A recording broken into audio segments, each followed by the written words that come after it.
Hi everyone, my name is Sri Srinivasan. I'm Dean of Student Affairs and a member of the Digital Media faculty here at Columbia's Graduate School of Journalism. Greetings from New York. I wish I was with you in Spain in person, but this is a first for me participating in a conference via a YouTube video, but also this video has been shot entirely on an iPhone. So you'll have to tell me what the quality of the picture sounds like. The quality of the content is another matter. I'm honored to participate and to talk about what I have learned from the lessons of Japan and the coverage of Japan's devastating tsunami and earthquake. I can't believe it's been a year already. I have a very special connection to Japan. I was born there. It's not obvious looking at me, but it was very helpful for my father in that Tokyo hospital all those years ago to just glance over and say, "That brown baby is mine." And ever since, I've had a deep interest and passion for Japan. And that morning when we woke up in New York, hearing about the earthquake and the tsunami kind of reactivated my interest in Japan. I want to first say that it's obviously been very moving to watch from afar how the Japanese people, who are so resilient, recover from the tsunami's effects and everything that happened as a result of the earthquake. What I'll talk to you today is about some of the things I've seen and learned. I've seen and learned from watching from afar what happened at the earthquake. So the couple of thoughts that I have. The first is that this is the most documented event in history, the Japanese earthquake, and of course that's odd to say that considering there's events like 9/11 and the events in Egypt and everything. But I believe that partly because of the way in which the Japanese people use technology, it was very well documented. It would have been just in terms of the sheer amount of video and audio that we would have seen, but in this new social media climate, almost all events now have more content being seen more quickly than ever before. I saw a quote from Olivia Ma of YouTube who says that within 30 minutes of events taking place, of any event taking place anywhere in the world, there is video on YouTube of it. And the YouTube phenomenon is just a small part of the ways in which we were able to see the earthquake and the tsunami and how it was documented. I'm just thinking back to the earthquake in Kobe in 1994, when it was just a kind of grainy surveillance camera footage from a store was what we saw of the earthquake. But here you saw the waves ride up. You saw how people were using technology to talk firsthand about the story. Another thing I learned from the Japan earthquake is how important it is to use both traditional and digital media as news sources.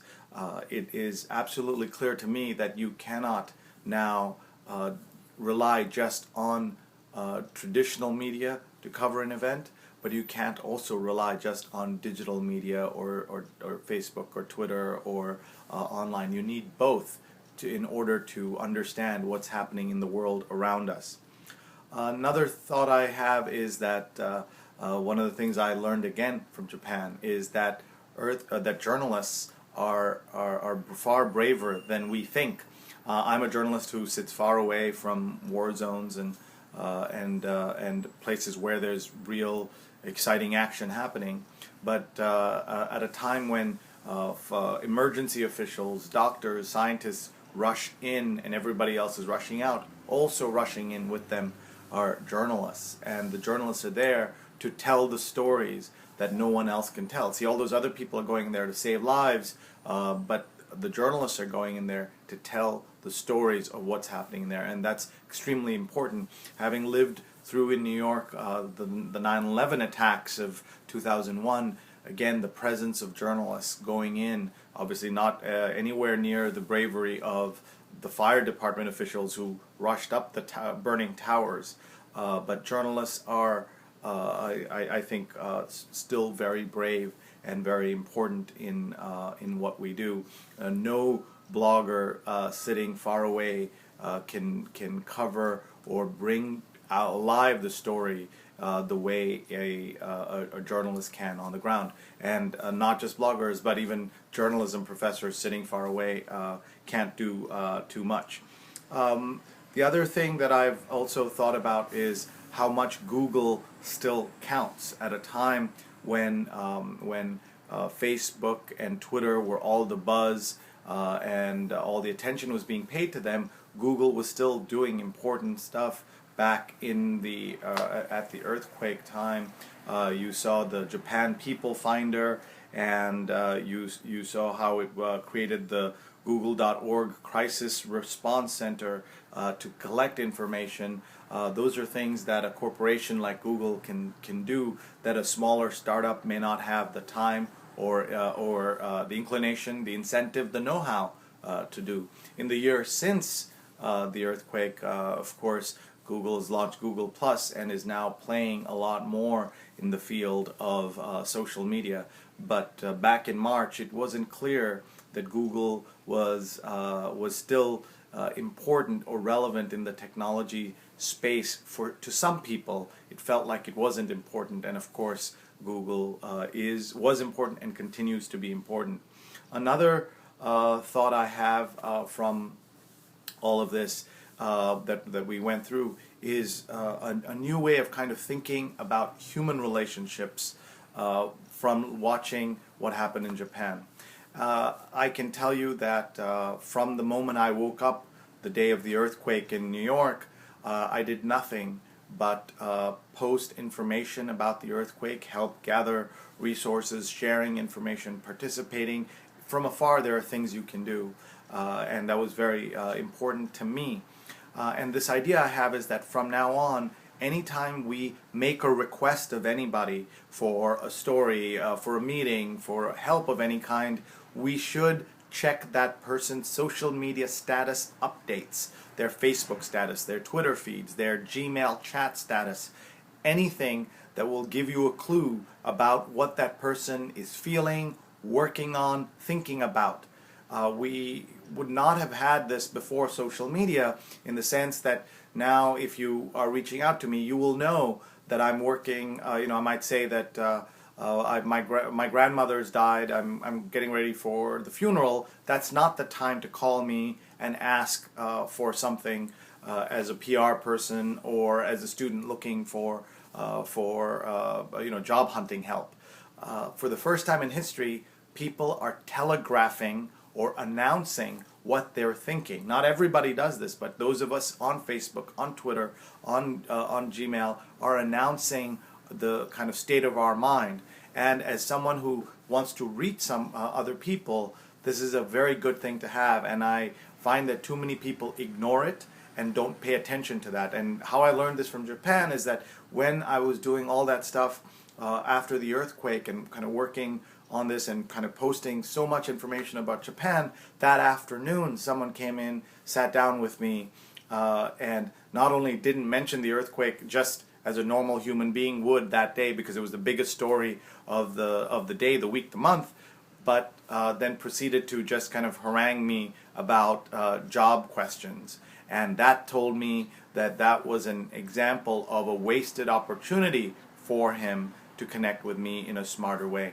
At the same time, another contact I had, a PR person who I had an appointment with that day, kept the appointment but turned it completely into helping me with my quest to help bring information out about Japan.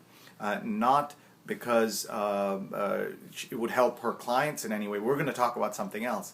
But you can be sure that she now has a chit with me. That is, she knows that I wanted to help her and talk to her as a result of that, maybe for something else.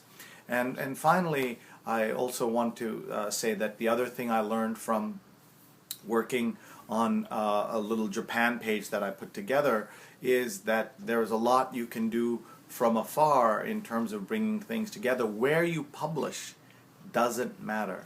And how I know this is that on Facebook, I created a Facebook page of resources about the Japan earthquake, and a Japanese newspaper in LA posted an article about this website, this Facebook page. I'm calling it a website, but this Japan Facebook page I created. So where and they call it a helpful resource for people trying to understand Japan. And for a Japanese journalism organization in Japanese to do that was very touching and moving.